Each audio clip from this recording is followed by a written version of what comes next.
പുഴയിൽ നിന്നും സ്വർണം അരിച്ചെടുക്കുന്നവരെക്കുറിച്ച് നിങ്ങൾ കേട്ടിട്ടുണ്ടോ?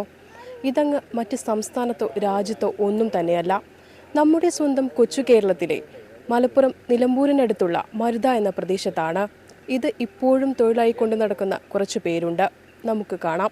വേനലിന്റെ കാഠിന്യത്തിൽ നീർച്ചാലാക്കി മാറ്റിയ ചാലിയാറിലെ കാഴ്ചയാണ് ഇത്. കുഞ്ഞു വെള്ളക്കെട്ടുകളിൽ ഇവർ മീൻ പിടിക്കുന്നത് ആണെന്ന് കരുതിയാൽ നിങ്ങൾക്ക് തെറ്റി. പുഴയിൽ നിന്നും ഇത്തിരി പൊന്ന് തിരയുകയാണിവർ. ഒരു ദിവസം 200 മുതൽ 500 വരെ വില കിട്ടുന്ന പൊന്നാണ് ഇവർ ഈ മണ്ണിൽ നിന്നും അരിച്ചെടുക്കുന്നത്. പുഴയിൽ നിന്നും മണ്ണ് വാരിയെടുത്ത മരവി എന്ന ഉപകരണമാണ് ഇവർ ഇതിനായി ഉപയോഗിക്കുന്നത്. മരവിയിലാണ് ഇവർ മണ്ണിനോട് ചേർന്ന പൊന്നിനെ വേർതിരിച്ചെടുക്കുന്നത്.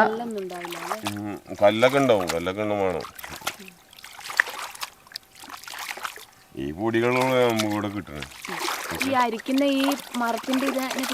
ഇതിന് മരവി എന്ന് പറയും. മരവി എന്നാ പറയല്ലേ ഇവിടെ. ഇംഗ്ലീഷിലെ നെയിം എനിക്ക് അറിയില്ല. തടി ഇത് ഭാഗ. സ്വർണ്ണ നിക്ഷേപമുണ്ടെന്ന് ശാസ്ത്രീയമായി തെളിയിക്കപ്പെട്ട സ്ഥലമാണ് മരുതമല. മണ്ണിനോട് ചേർന്ന് ജീവിക്കുന്ന ഇവർക്ക് ഈ മണ്ണ് വെറും മണ്ണല്ല, പത്തരമാറ്റുള്ള പൊന്നാണ്. നിങ്ങളുടെ കഥ പറയുന്ന ഒരു സിനിമ ഇപ്പൊ ഇവിടെ നിന്ന് എടുത്തിട്ട് പോയിന്ന്. കടകൻ.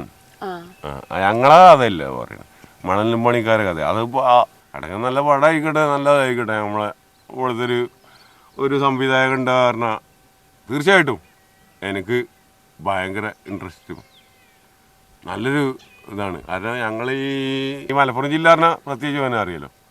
അതുകൊണ്ട് പറയും, അവൻ്റെ ഫ്രണ്ടിൻ്റെ മകനാണ്. അവന് സിനിമ എടുക്കാൻ നമുക്ക് അതിന് തീർച്ചയായിട്ടും നമ്മളതിനെ പ്രോത്സാഹിപ്പിക്കുകയേ ചെയ്യുള്ളൂ.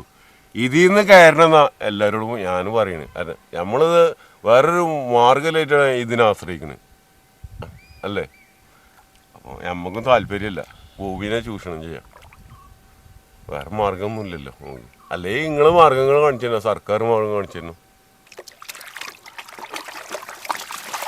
രാവിലെ എത്ര മണിക്കാണ് നിങ്ങൾ ഇവിടെ പണിക്കിറങ്ങുന്നത്? രാവിലെ ഞങ്ങൾ ഒരു 7 മണിക്കൊക്കെ ഇങ്ങോട്ട് വരും. അങ്ങനെ തുടങ്ങുന്നത് ഒരു 8 മണിക്കാവും. പിന്നെ ഇവിടെ കഞ്ഞി വെക്കണം, ഞങ്ങൾക്ക് തന്നെ ഫുഡ് ഞങ്ങൾക്ക് തന്നെ ഉണ്ടാക്കണം. ഉണക്കമീനും കഞ്ഞിയാണ് ഇവിടെ സാധാരണ ഞങ്ങൾ ഉണ്ടാക്കല്. ഒരു ഇതുമില്ല. വൈകുന്നേരം വീട്ടിൽ പോയിട്ട് പിന്നെ തുടങ്ങാം. രാവിലെ 8 മണിക്ക് തുടങ്ങിയിട്ട് എത്ര മണി വരെ നിങ്ങൾ നിൽക്കും? രാവിലെ 8 മണിക്ക് തുടങ്ങിയിട്ട് ഞങ്ങളൊരു 3 മണി വരെ നിൽക്കും. 3-3:30 ഒക്കെ നിൽക്കും. ഇതിലൊന്നുമില്ല. അതാണ് ചിലപ്പോൾ എല്ലാത്തിലുണ്ടാവും, ഒന്നിനുണ്ടാവും. ഇതിലൊന്നുമില്ല. അല്ലേ ചേച്ചി, ഒരു പൊടി പോലും ഇല്ല. ഇങ്ങനെ അരിച്ചുണ്ടാക്കി കണ്ട് എടുത്തിട്ടാണ് ആൾക്കാർ ഞങ്ങളെ വെറുതെ. ഞാൻ പറഞ്ഞില്ലേ, എൻ്റെ വൈഫൊക്കെ ഡയാലിസിസ് ചെയ്ത് നിൽക്കുകയാണ്. ഇന്ന് ഡയാലിസിസ് പോയി, ശനിയാഴ്ചയാണ്. ഒരു മാർഗവുമില്ല വേറെ. എന്നിട്ട് ഞങ്ങൾ വെറുതെ സ്വീപ്പാക്കുക. എന്താ പറയുക, ഈ ചാലിയാർ പോലെ ഞങ്ങൾ ചാലിയാറിനെ ആശ്രയിച്ച് ജീവിക്കുന്ന ആൾക്കാരാണ്. അപ്പോൾ ഞങ്ങൾക്ക് ചാലിയാർ എല്ലാം തരാനുള്ളൂ. ഞങ്ങൾക്ക് ആരുമില്ല ഞങ്ങൾക്ക്. ഈ വെള്ളത്തിൽ മുങ്ങിയിട്ട് ഈ പണിയെടുത്തിട്ട് വേണം ഞങ്ങൾ ജീവിക്കാൻ. ഞങ്ങളെ കുടുംബത്തിൽ തന്നെ കല്യാണമോ തക്കാരം ഉണ്ടാകുമ്പോൾ എൻ്റെ പെണ്ണുങ്ങൾ പറയും നിങ്ങൾ വരണ്ടാന്ന്. കാരണം ഈ രൂപം കണ്ടിട്ട് എന്താ ചെയ്യുക.